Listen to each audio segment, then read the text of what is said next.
So how do we know these are perfectly proofed? What you're looking out for are a few cracks on the surface.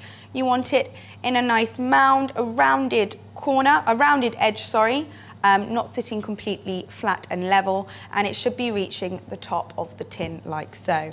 And I really like, we can see a few cracks in there. As these bake, we'll also get some oven springs so they will raise even further. Now, when baking these, we will want to add some steam to form a bit of a crust. So what I will be using is a spray bottle.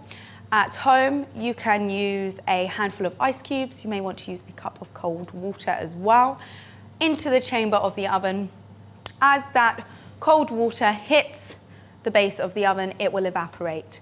Now, I know some methods call for a tray of boiling water at the bottom.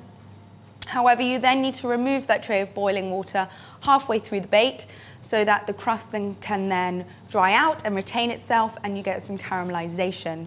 Now, I don't opt for that method because otherwise you're then wandering around your kitchen with a tray of boiling water and your oven door is open, losing all that heat. So I vote for the evaporation method. So I will be using a spray bottle of cold water here. So that is my oven up to temperature, 200 degrees fan. I have got my spray bottle right here to create that all-important steam. So I'll be getting them into the oven.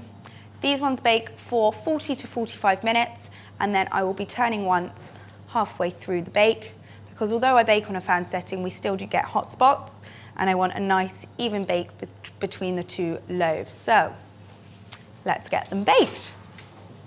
Into the oven.